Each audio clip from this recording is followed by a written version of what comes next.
Então, o objetivo geral da pesquisa é compreender as transformações na produção audiovisual ligada às classes populares, né, nas últimas décadas no país, tendo em vista mudanças nas suas formas organizativas e nas narrativas de expressões diversas dessa produção. Né. Analisa-se, sobretudo, suas elaborações de categorias como povo, periferia, comunidade quebrada, né, que dialogam com concepções oriundas de outras estruturas sociais e institucionais, bem como outras categorias discursivas utilizadas para abordar a desigualdade. Então,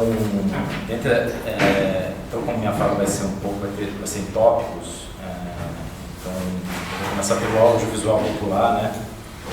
Então teve, a partir dos anos 2000, uma discussão que começou a tomar força, né? Cinema de quebrada, vídeo comunitário, vídeo popular, vídeo periférico, vídeo militante, né? São algumas das maneiras pelas quais produtores e pesquisadores nomeiam a atividade, né?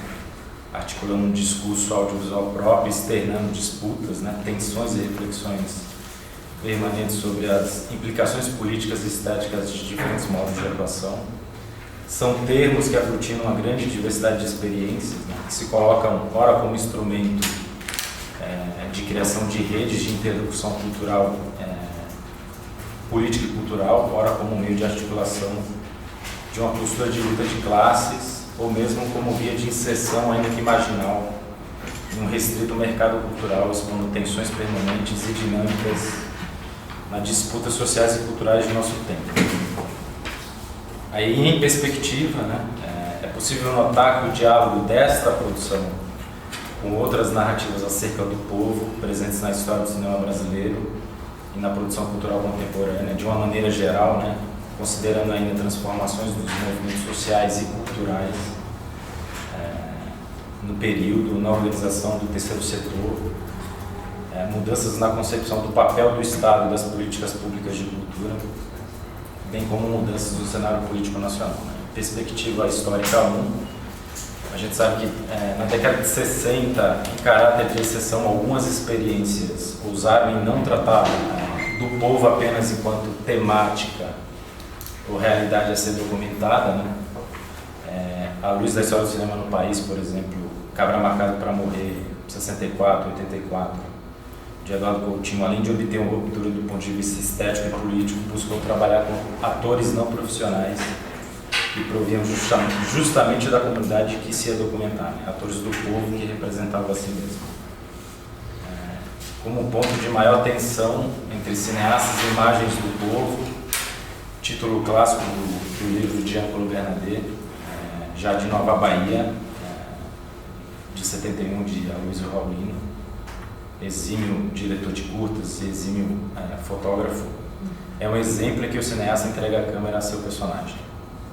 Perspectiva histórica 2, né? Práticas como estas são, porém, isoladas na década de 60 e 70, período de intensa produção de representações do povo pelo cinema, com influências de esquerda, comunistas ou trabalhistas, ainda marcadas pelo alinhavo geral do discurso do diretor, né? Outro de classe do povo. Já no contexto da redemocratização, nos anos 80 e 90, surgiram movimentos sociais e populares que foram aos poucos ganhando estruturação institucional e que tinham o vídeo como uma ferramenta política de divulgação, tal como aquelas aglutinadas em torno da Associação Brasileira de Vídeo Popular, BVP, que surge em 1984, dura até meados de 1995. A BVP produziu um acervo super importante da memória dos trabalhadores, enfim, movimentos sociais que surgiram no bojo da década de 80, como MST, CUT, enfim, o próprio Partido dos Trabalhadores. Né? Esse acervo se encontra na PUC atualmente, todo digitalizados, e boa parte desse material está disponível no YouTube. Um novo contexto, né? Nos anos 2000, o Estado passa a ter participação importante no campo cultural, seja através de políticas culturais, seja através de políticas educacionais, além da redução significativa das taxas de analfabetismo, né?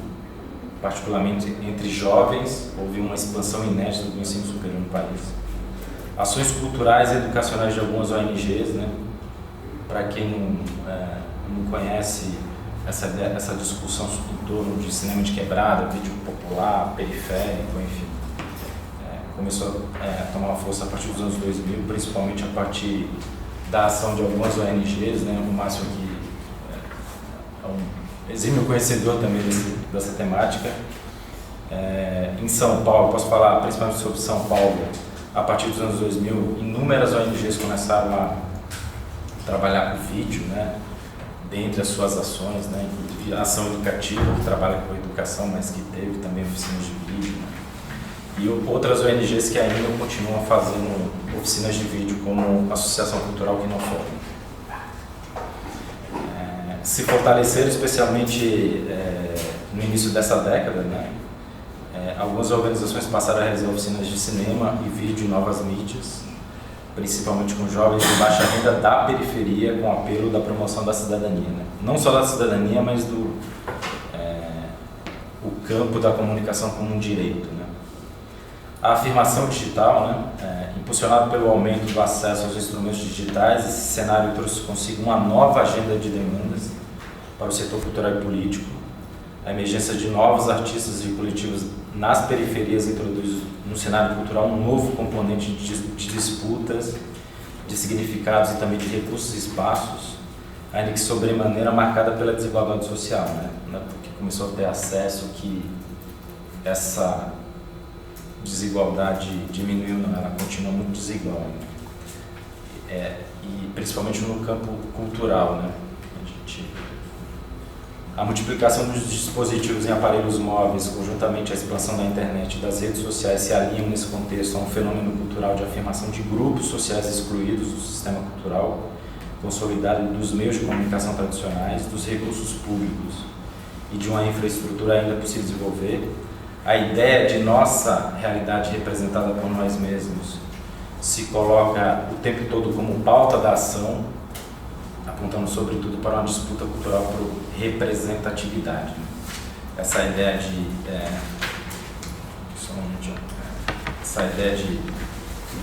a ideia das políticas da representação, né? Uma professora que estuda bastante isso é a professora Esther Hamburger, da USP. Então ela trabalha muito essa questão das políticas da representação, né? Que é um conceito que une a questão da representação estética com a representação política, que tenta explicitar qual é a dinâmica social, política, econômica e cultural em produtos culturais. No fundo, trata-se de compreender as relações entre o quem, o que e como representar o povo. E aí a gente vem a partir dos anos 2000, uma coisa que ficou muito em voga, principalmente no governo trabalhista, que foi a questão da diversidade cultural, né? A cultura como central no governo. Então a diversidade, o Estado, a sociedade civil e o mercado. A produção audiovisual nos anos 2000 acontece em um momento de crescimento de um discurso em torno da diversidade cultural, do direito à cultura, como ênfase de afirmação agora no plano da cultura. Nos últimos anos, essa produção cultural de periferia tem demonstrado e apontado para uma nova configuração na dinâmica social, que envolve, além de diferentes produtores, o próprio poder público, as ONGs e fontes empresariais, né? Organizações e movimentos diversos ligados à cultura. É possível notar que tanto o Estado quanto a sociedade civil e o mercado estão buscando fornecer respostas a esse novo cenário, gerando uma tensão entre o fomento e a apropriação. Essa ambiguidade permite que distintas perspectivas muitas vezes apareçam aglutinadas dentro das mesmas denominações, ainda que estejam dentro de um campo de grande tensão. O audiovisual popular nos anos 2000, né? Diferentemente da segunda metade do século XX, em 2000 já podemos falar da produção audiovisual realizada pelo próprio sujeito popular e periférico, né? Vamos pegar, por exemplo, a filmes de plástico, né? De Contagem, em Minas Gerais, onde os seus realizadores, principalmente os 4 sócios lá da Filmes de Plástico, são todos da periferia de Contagem e estão falando sobre aquele local, tal, com esse olhar diverso que só quem é de lá tem sobre aquele lugar. Nesse contexto, multiplicaram-se no período recente as práticas que fazem do vídeo um instrumento no interior de ações sociais e culturais, tendo em vista o acesso à comunicação, à cultura e à expressão artística como necessário, ao exercício pleno de cidadania, implicando diretamente nas tensões das políticas da representação identitárias ou da diversidade. É possível notar um crescimento do engajamento político e social desses grupos ao longo da década de 2000, o que se expressa diretamente na produção e nas formas organizativas. Ao longo da década de 2010, surgem vídeos e filmes no bojo desse contexto, que passam a ter estrutura de produção e circulação mais qualificadas, né? Como no caso da Filmes de Plástico, do diretor de São Paulo, Renato Cândido, cineasta negro, que está conseguindo fazer seus filmes, da Renata Martins, Gleba do Pêssego, circulação mais qualificadas, implicando em produtos de maior expressividade, mais herdeiros da discussão e movimentação da década anterior, né? Ou seja, esses novos realizadores a partir de 2010, eles são herdeiros diretamente dessa discussão que se inicia assim no início dos anos 2000, né? Que era uma discussão em torno do território, enfim, da comunidade, da quebrada, e agora passa a ser uma discussão estética, né? Enfim, política e estética. Considerações finais. A pesquisa aponta para formas distintas de apropriação dos mecanismos de produção da representação pelos sujeitos populares, descortinando tensões entre produtores de vídeo e o povo, com nuances próprias de cada período político. Para isso, é importante que se compreenda a forma como tais realizadores se enxergam dentro da história e economia simbólica da produção de vídeo, bem como traduzem formalmente suas perspectivas. A pesquisa visa, assim, analisar a sobrevivência e o desenvolvimento e o aprimoramento de iniciativas com maior ou menor independência artística e vigor estético, as posicionando nesse campo complexo das forças políticas, econômicas, culturais, tecnológicas e estéticas.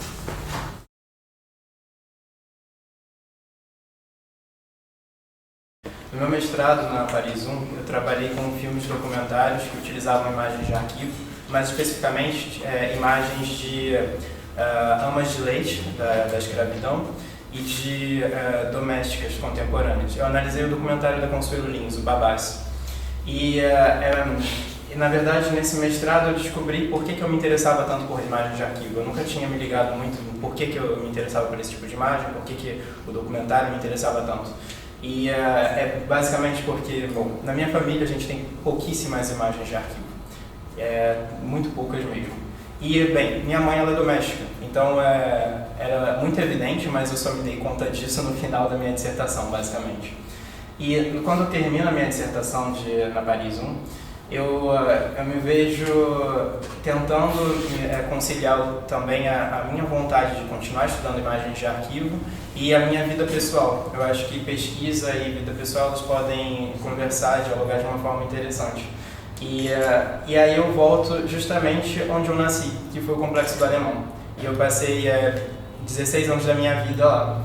E essa mesma vontade que eu tinha de descobrir as minhas imagens, porque eu tinha muito poucas, e eu fui descobrir essas minhas imagens em imagens dos outros, nos documentários, e imagens que falavam sobre a minha família, falavam sobre meus pais e a mim mesmo de forma analógica. Eu vi que tinha uma organização no Complexo do Alemão que estava tentando fazer a mesma coisa, que era o Raízes em Movimento, com o projeto do CPDOPA. O Raízes em Movimento é uma organização não governamental que funciona desde 2001 no Complexo do Alemão e ele faz atividades como quase todas as ONGs, né? De trabalho de conscientização ambiental, de produção de vídeos sobre as favelas, com os moradores das favelas. E o que tem de interessante nele é que ele foi criado pelos moradores dessa favela. Depois eles tiveram uma aproximação com a Universidade Federal do Rio de Janeiro, mas sempre colocando muitos limites entre a participação da universidade nos projetos no Complexo do Alemão e a participação dos atores que moram nesse espaço. Então, já falei um pouco mais. O Alan Brum, ele é um sociólogo que mora lá no Complexo do Alemão e foi ele que criou essa organização não governamental. E eles tiveram financiamento em 2014 das políticas de pontos de cultura, que foi o que deu que possibilitou um avanço maior nos projetos que eles tiveram. E eles criaram também um coletivo nessa ONG, que se chama Coletivo Pesquisadores em Movimento. Essa é a ligação da UFRJ com o Raízes em Movimento. é um dos pesquisadores da UFRJ, principalmente da arquitetura também na UERJ com as políticas de urbanização. Eles vêm para trabalhar com temáticas de urbanização e de estética na comunidade do Complexo do Alemão. Eles têm duas linhas de ação, que é a linha de produção de saber e a de comunicação e cultura. O CPDOCA, ele tenta unir, na verdade, as duas linhas, a de produção de saber e essa de comunicação e cultura. O CPDOCA, que eu estou falando o tempo todo, ele é um centro de estudos, pesquisa, documentação, memória do Complexo do Alemão. E a ideia é produzir saberes como ferramenta de legitimação da luta e das reivindicações populares, que está no site deles isso. Então o CPDOCA, ele não organiza, ele não abriga somente imagens, ele organiza e abriga imagens, textos, vídeos. Eles tentam encontrar toda a bibliografia que foi produzida sobre o Complexo do Alemão e trazer para esse arquivo. E em termos de imagens e vídeos, eles tentam conseguir essas imagens e vídeos com as organizações, com as associações de moradores, porque o Complexo do Alemão, eu não sei se vocês sabem, mas é um complexo de 17 favelas. É uma das maiores favelas da América Latina. Então tem diversas organizações de moradores nessas favelas e elas passam por vários bairros do Rio de Janeiro, da zona norte do Rio de Janeiro.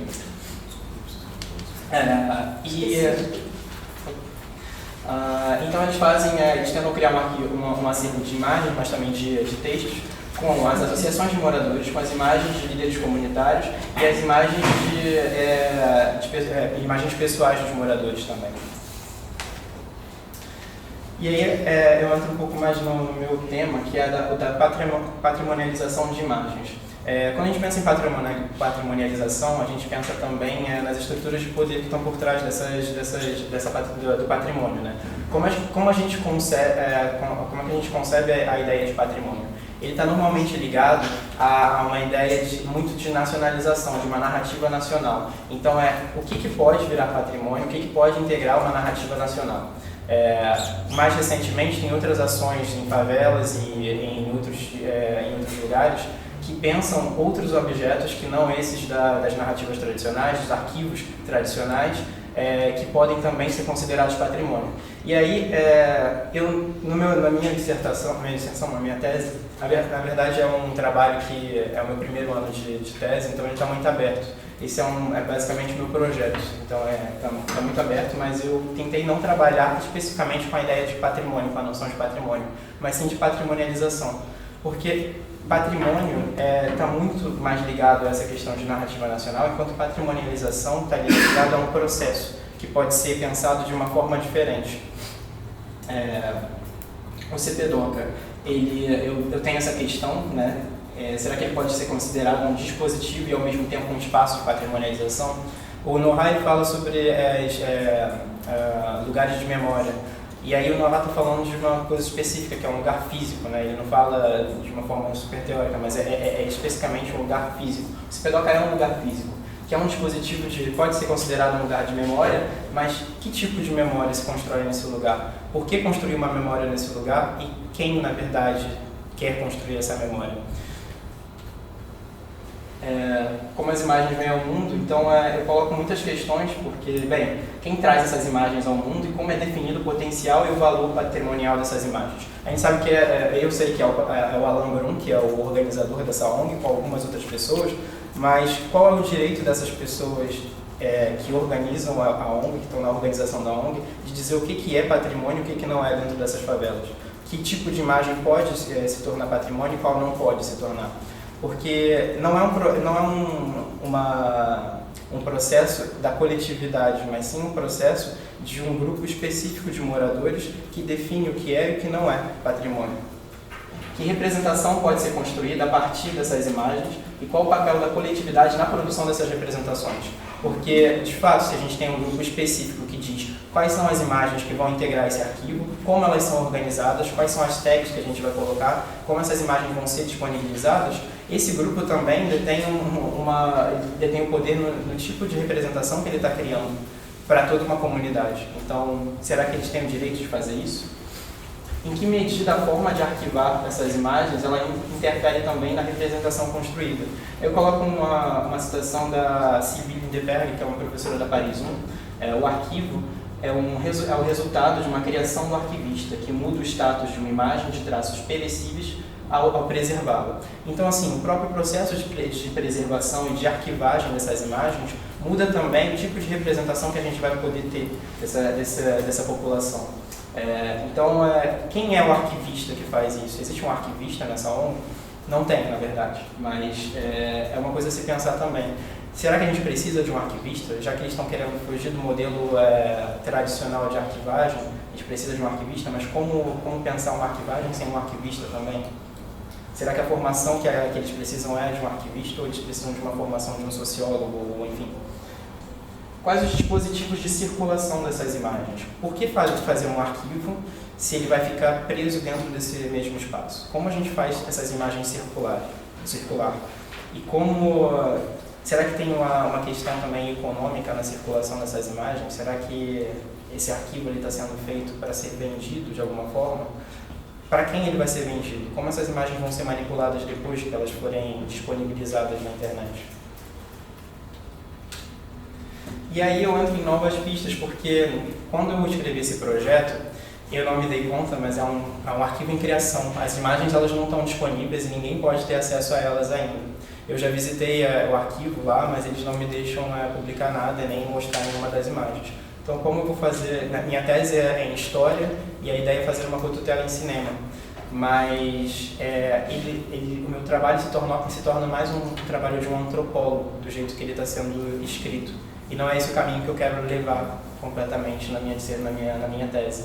Então eu fui procurar novas pistas, que eram outros projetos que trabalham com imagens produzidas em favelas. E eu achei o Retratistas do Morro, que ficou mais conhecido recentemente. É um projeto que é realizado numa favela em Belo Horizonte, e eles utilizam imagens produzidas por 2 fotógrafos da comunidade do aglomerado da Serra. E eles já têm um arquivo pronto. E a minha ideia para agora é fazer porque eu acho que esse projeto ele se relaciona bastante com o CPDOCA, o que o CPDOCA quer fazer. A minha ideia é analisar um arquivo que já está pronto e o processo de um arquivo.